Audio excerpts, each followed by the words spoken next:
Com tots sabem, tot allò que ens envolta és matèria, i tota la matèria està composta per àtoms. I nosaltres també? Sí, tant la matèria viva com l'inerta. I què són els àtoms, Sergi? L'àtom és la unitat més xicoteta de la matèria que té propietats d'un element químic. I per què està format? L'àtom està format per dues parts. El nucli, que té els protons amb càrrega positiva i els neutrons que no tenen càrrega. I l'escorça, que té els electrons que tenen càrrega negativa. Ara anem a parlar de l'unió dels àtoms, és a dir, els enllaços químics. I per què s'uneixen els àtoms? Bé, els àtoms s'uneixen perquè la majoria d'ells no són estables en estat neutre. Aleshores busquen una parella que les permetisca aconseguir 8 electrons en l'última capa, complint així la regla de l'octet. Ens queda una cosa més per explicar? No, ja l'hem explicat tot. I espero que hagi quedat tot clar i que aquesta nit, en First Dates, els àtoms aconsegueixen buscar la parella que estan buscant. Bona nit, Matthew. Benvingut a First Dates. Bona nit. Podries dir-me quin tipus de parella estàs buscant? Sí, estic buscant una parella per a poder ser estable i poder cedir-li un electró. Molt bé. Doncs tenim la parella perfecta per a tu. Hola. Benvinguda, Clora. Així tens a Natiu. Hola, com estàs? Bé, i tu? També. Així teniu la taula. Aneu a seure's. I per què has vingut a First Dates? Vull trobar la persona correcta per a compartir electrons i formar cristalls. Conta'm alguna cosa de tu. Doncs jo sóc un metall i tinc 17 electrons. Jo sóc un metall i tinc 11 electrons. Quan em junte amb el sodi, guanyo un electró de valència. Junts podríem formar clorur de sodi. I cristalls. Em pareix perfecte.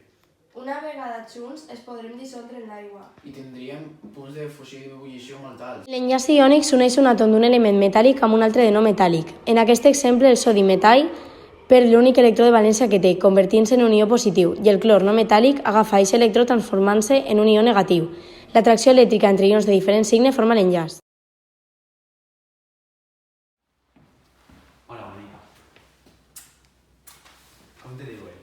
Hola, soc Flora. Flora, aquest és hidrogen. Encantat. Hola, soc Flora. Bé, per favor, acompanyem els dos a la taula. Aquesta és la nostra taula. Què definiries tu? Jo em definís com un element molt sociable, molt inquiet i el més reactiu de tots. Tu com et defineixes, hidrogen? Jo em definís com un element molt lleuger, incolor i inodor. D'on més tu? Jo vinc de la família de 7 i període 2. Per això tens els electrons de valència, veritat? Sí. D'on vens tu, hidrogen? Jo no pertany a cap grup ni família. Jo vinc de la República Independent de la meva casa. M'encanten els àtoms en sentit de l'humor. Crec que podríem ser compatibles. En l'enllaç covalent s'uneixen dos elements no metàl·lics compartint electrons de valència. En aquest exemple observem com dos àtoms de fluor amb 7 electrons de valència cadascú comparteixen un electró de la seva última capa amb l'altre, per així aconseguir la regla de l'octet i formar un enllaç estable.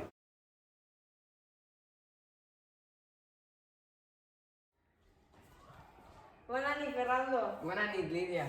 Com t'agradaria que fos la teva parella? M'agradaria que fos metàl·lica. Doncs acompanya'm, que ja ha arribat. Bona nit, Lídia. Bona nit, Fernanda. La teva parella ja ha arribat. Com t'agradaria que fos? M'agradaria que fos generós per a poder fer entre els dos un núvol d'electrons. Perfecte, acompanya'm i te la presento. Jo soc Fernando. Bona nit, jo soc Fernanda, molt de gust. Per què has decidit vindre a First Dates? Perquè tinc inestabilitat electrònica i necessito algú que m'ajuda a completar la capa de valència. Jo estic igual que tu, necessito algú que m'ajuda a complir la regla de l'octet. Quina coincidència! Sí, doncs, com som molt pareguts, llancem els nostres electrons. 3, 2, 1. En l'enllaç metàl·lic, els àtoms estan disposats en una estructura regular i han perdut alguns dels seus electrons, de manera que tots es tornen cations. Els electrons perduts viatgen lliurement per l'estructura formant un núvol d'electrons mòbil. La càrrega negativa dels electrons contrarresta la càrrega positiva de l'estructura de cations, resultant en la càrrega neutra del conjunt, formant així un enllaç neutre. Esperem que us hagi quedat ben clar com i per què s'uneixen els àtoms formant la matèria que ens envolta. Moltes gràcies per la vostra atenció.